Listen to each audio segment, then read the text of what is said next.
धर्म ग्रंथों में वर्णित सोमरस के बारे में हर भारतीय ने सुना और पढ़ा होगा।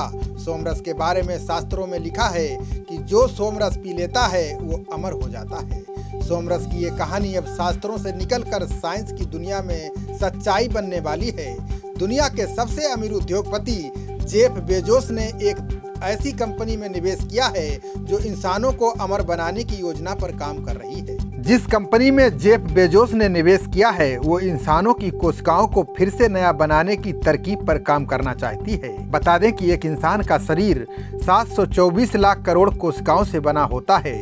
इसमें से ज्यादातर कोशिकाएं उम्र बढ़ने के साथ मरने लगती हैं। शरीर इसके अनुपात में नई कोशिकाएं नहीं बना पाता, इसलिए बुढ़ापा आ जाता है। इस बुढ़ापे को आने से रोकने के लिए अमेरिका में एक कंपनी दवा बनाने का काम कर रही है। इस कंपनी का नाम है अल्टोस लैब्स। इस कंपनी के वैज्ञानिक एक प्रयोग कर रहे हैं जिसके तहत इंसान के शरीर में पुरानी हो चुकी कोशिकाओं यानी सेल्स को स्टेम सेल्स में बदला जाएगा।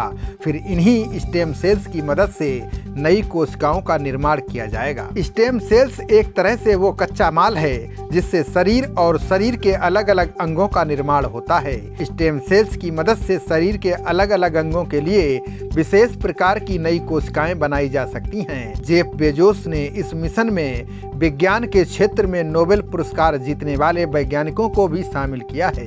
इस कंपनी के वैज्ञानिकों को उम्मीद है कि शुरुआत में इंसानों की उम्र को कम से कम 50 वर्षों तक बढ़ा पाएंगे। यानी अगर कोई व्यक्ति 80 वर्ष जीता है तो वो 130 वर्षों तक जी पाएगा।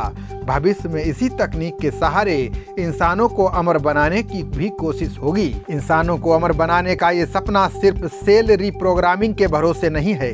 अमेरिका के वैज्ञानिक रेमंड कर्जविल के मुताबिक वर्ष 2030 तक ऐसे नैनो रोबोट बना लिए जाएंगे जिन्हें आपके शरीर में खून की धारा यानी ब्लड स्ट्रीम के साथ जोड़ा जा सकेगा। ये शरीर में जाकर वायरस और बैक्टीरिया को खत्म कर देंगे।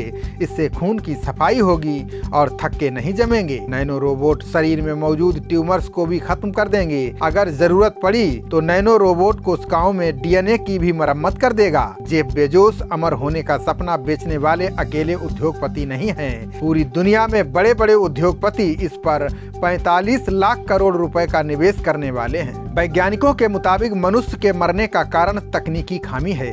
जब शरीर का पूरा सिस्टम काम करना बंद कर देता है तो मृत्यु हो जाती है। इस तकनीक को विकसित करने के बाद मृत्यु को टाला जा सकता है, यानी इंसानों को अमर भी बनाया जा सकता है। बढ़ती उम्र के प्रभाव को कम करने के लिए पहले भी प्रयास होते रहे हैं। हजारों वर्ष पहले ग्रीस में भी महिलाएं शहद और एक विशेष प्रकार के तेल के जरिए अपनी उम्र को बढ़ने से रोकती थीं। करीब 2000 साल पहले इजिप्ट में एक बहुत मशहूर रानी हुई थी जिसका नाम था क्लियोपेट्रा।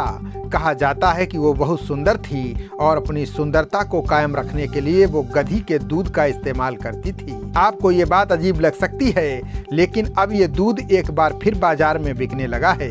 गधी का 1 लीटर दूध 5 से 10 हजार रुपए में बिकता है। सुंदर दिखने के लिए जो ब्यूटी प्रोडक्ट्स बनाए जाते हैं उनमें इसका बड़े पैमाने पर इस्तेमाल होता है। खबरों का सिलसिला जारी रहेगा। देखते रहिए जनप्रवाद। नमस्कार।